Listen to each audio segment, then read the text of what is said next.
Coming up, we will be talking to Charisse Jones, award-winning author, award-winning journalist, mother, thought leader. Charisse, are you going to surprise the people? I hope so, and we're going to have a great conversation. I am so looking forward to it. Her voice is like silk, her mind is razor sharp, her credentials are stellar. You cannot miss this next episode of Zakiya Larry Live. If you want to do it right, you can do it right now. You can change your life. If you want to do it right, you can do it right now. Come on and change your life. Zakiya Larry live in the building. You can change your life. Zakiya Larry live in the building. I'm so excited today to be sitting with Charisse Jones. You have heard her resume, and honestly, there is no way to do it justice. But today on Zakiya Larry Live, we will be talking to Charisse Jones, not just about her books, not just about her career, but the woman behind the profession. And of course, we'll get some tips, tools, and takeaways for you entrepreneurs, you dreamers, to be able to find yourself in your process. And hey, blow other people up in the way Charisse does. We'll get to what that looks like and how she has played a big role in some of our nation's icons. Charisse, hi. Hello. Thank That's you quite for the joining introduction. I'm very flattered. Thank you. It's quite the resume. Where do you find the time to be Charisse Jones? You know, it's an interesting question because I'm a mother, I'm a full-time journalist, I'm an author, and people often ask me that, but I think as women, we just learn to kind of fit it all in. You know, you carve out a little space for yourself when you can, but there's lots that needs to be done. You know, we're taking care of others, we've got dreams and ambitions, we have gifts that we want to cultivate, and we just make a way when there's no way. Wow. You talk about gifts that need to be cultivated. You're a journalist. You have contributed to news stories for some of the top outlets in America. And journalism is a very key skill set. One of my most favorite arenas. Right. It's something that, it's so interesting. I wound up in journalism when I was going to USC. In Los Angeles. I had to check the box for a major, and I knew I'd always loved to write. Since I was little, I had my journals, and I would write my cousins on strawberry scented stationery. Nice. So I knew it was something I could do. I wasn't sure that it could be a profession. But I was going to college, and I said, let me just check this box that says journalism. And it turned out to be the perfect path for me. Wow. Because I think it was so important. I've always been someone that's about the underdog and about trying to bring light to people and to stories that are not often shared. And what better venue to do that in than journalism? So from the time I checked the box and I took these courses, I got my first internships in college at a black newspaper called The Wave in South LA, and it just built from there. And it was, again, kind of the perfect path for me. So a large part of what I do is I elevate folks from where they are to where they want to be, and I do that by helping them to find their core. Your core can illuminate where you should be going, who you really are, and you can align your goals with how you're naturally built so that you always find fulfillment. But a lot of people don't know their core. So a lot of people may be intimidated to just step out and check that box. What was inside of you at that moment that said, I may not be sure, but I'm going to try this anyway and see what happens? Where did that come from? You know, I think it came from, you know, coming from a family where I had parents who took risks, right? I mean, I had a father who left Vicksburg, Mississippi as a 17-year-old boy, moved to California to be with his uncles, and, you know, had a dream to go to law school and work nights at the post office and did these things to make it happen. My mother's an immigrant from Guyana in South America, so she left behind most of her family to come to college in the United States, you know, so many miles away from her own mother at a time when you couldn't email and you couldn't just pick up the phone and call when you needed that word of inspiration or you were going through something. So I just think that being in a family of people who were strivers and coming from a people who have done that, who have taken chances and who have set out to the unknown to do something better and to find something better, I think that's kind of a part of our blood memory, actually, as Black people. So I think that we have that within us. And I just think it's important to remember that you can make a mistake. And making the mistake is okay. You learn from it. You can bounce back from it. It can direct you to a different path where you should be. And that's how I felt. I felt like I'm 17 years old. I can take a chance. And if this is not the major for me, I'm sure that I can find something else that feels like it's the correct path. And I think that's what I called upon when I was going off to school, and I checked that box. Charisse, you've been checking boxes since then, my friend. Let's advance the timeline a little bit. You are a journalist, prolific writer, and we opened up acknowledging journalism is a very separate skill set, but yet you stepped into the unknown and took a different type of risk when it comes to writing and stepping into a different sort of storytelling. Absolutely. Talk to us a little bit about that. You know, it's interesting. At this point, I've written 5 books, and so I think I'm sorry, wait.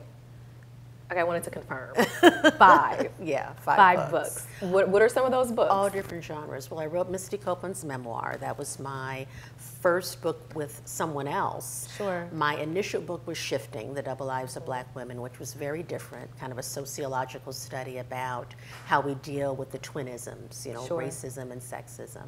I wrote Ricky Smiley's memoir, the wonderful comedian, personality, radio show host. I did a book with a group of young men, teenagers, who are heavy metal musicians. Wow. They're African American from Brooklyn. They're called Unlocking the Truth. And they got this amazing contract with Sony. So I did a story about their friendship and the work that they put in to do this. And then I also did Misty's fitness book about her philosophy of life. So these are all very different paths. And I think that people look at that and they think, oh my God, you know, you're confident, you can do whatever you want, you just go for it. I was scared when I was going to do Misty's book. Wow. Because I had never done a memoir. Okay. And everybody was so excited, and we're doing this, and you're perfect for it, and this is so great. And all I'm thinking about is like, man, I hope I don't let Misty down. Right. I hope I don't let myself down. I've never done this type of writing before. But I felt that it was an opportunity. And I had to tell myself, okay, you've got this. Maybe it won't work out, but maybe it will. And it's an opportunity to do something different, to fulfill a different part of your gift, of your talent. So go for it. But it was really stepping out on faith. And it was just hoping that I could achieve it. And then it did work out. And then the next opportunity came. And it was totally different. And I was thinking, can I just do something that I've done before? But it's like, okay, these are teenage boys. I've got to capture those voices. Though I have a teenage son, it doesn't also always mean that you're the teen whisperer. Sure. You know, but I said, okay, let me try this, and then that worked. And then Ricky wanted to do a book that was much more thematic. Okay. You know, not a straight ahead memoir. He wanted to have one chapter that dealt with hope and another chapter that dealt with perseverance. So that was a different kind of setup. And I said, okay, well, this is different again. Let me try it. And it worked out. So things don't always work out. Right. But I think that you owe it to yourself to not give up before you've even tried. And that's been kind of my governing philosophy throughout my career and my life. I love that because it's said that you will miss every shot that you don't take. Right. And I love that you have been taking those shots. But what's also powerful, Charisse, is that you acknowledged that it might not work out. I think that really sort of makes people nervous. I'm nervous listening to you. You acknowledge that? Wait a minute. Yeah. Are we supposed to say it might not work out, but it might? But I think maybe being realistic with yourself kind of helps ground how we move forward, maybe. I think it takes away a little bit of the fear. Because I think that if you are saying right up front, oh, it's going to be great, I won't have any problems with this, when you do hit a speed bump, You know, when Right. you do hit writer's block, or when, you know, sometimes you might collaborate with someone. I've been very fortunate, but you can have a collaborator that you're not really in sync with. Sure. When you do hit those, if you've been kind of in la la land, acting as though everything's going to be perfect, I think it can be more jarring.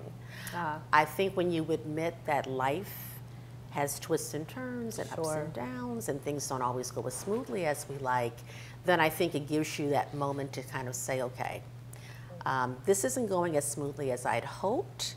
Sure. I'll try to work around it. I'll see what I can do with it, and hopefully we can get past that. And often you will. But I think that when you kind of go in unrealistic that things can happen in life that are a little bit of a turn that you didn't want, Sure. or you didn't anticipate, then that becomes a lot more problematic. That makes sense. The more realistic, not pessimistic. No, but not the more pessimistic. realistic you are, Absolutely. it helps to calm the fear. Right. I mean, I remember when my first internship at a major newspaper, I was a junior in college, and the internship was just for seniors. And so people in the career office said, well, you know, you're too young for this. You're not supposed to go for it, but if you want to go, you know, go ahead and try. Sure. And I said, well, why not try?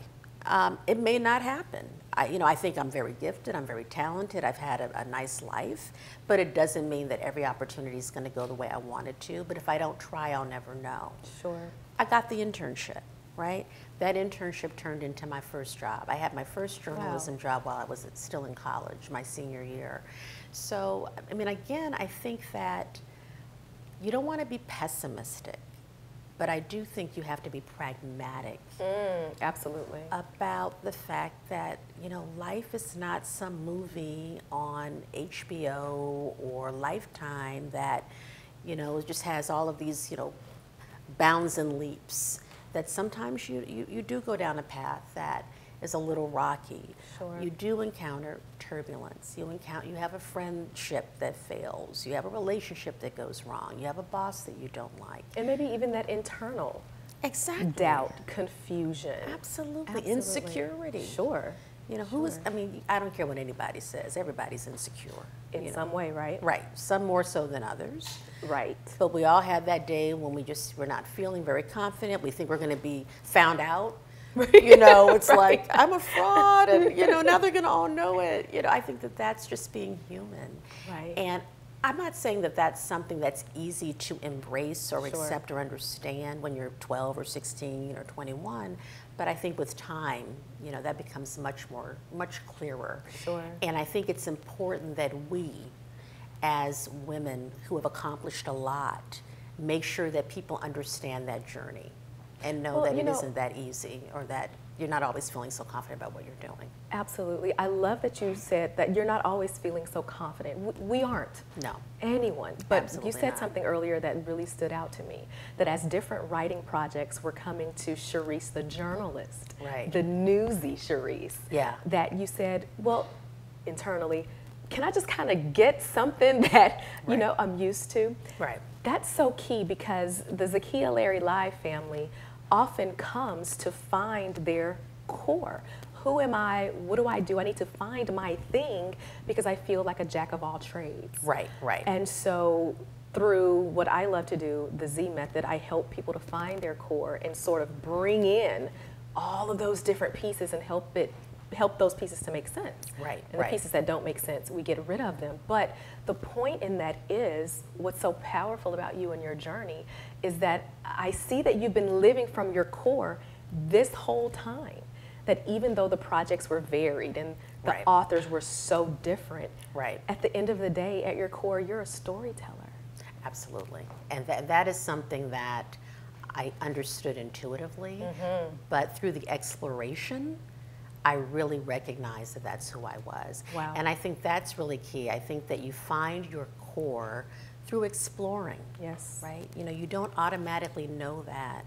You probably do know it when you come out of the womb, but you forget it. We forget it, we lose it. We lose it, exactly. Right. And you've got all these people in your ear, and they're telling you what you should do and what you should think and what you should be.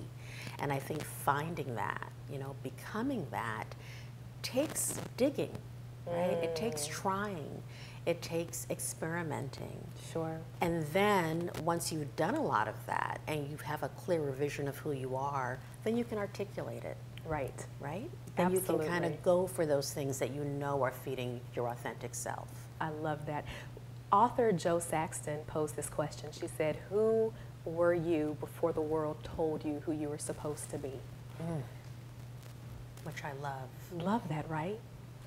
And that's profound because I think there's so much noise and it's only getting noisier, right? I mean, I think in an era of social media, oh goodness, yes. you know, you go on Facebook and you see people painting themselves in the best light, you know, or Instagram and the Instagram Their stories. filters and Oh, Photoshop. yeah, And right. They're looking good Absolutely. and they're on vacation and, Absolutely. you know, it's when they're on this great date.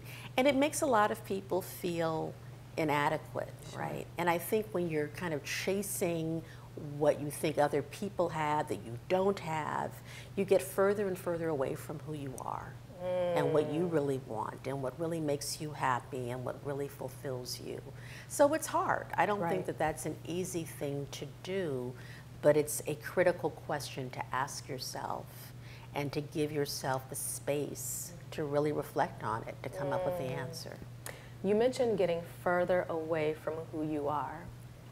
I want to explore that a bit because in your book, Shifting, The Double Lives of Black Women, there are cases in which women of color can get kind of far away from who they are because of the environments in which they operate. But being the expert there, I want you to break it down. We're getting deeper into how Black women have to shift.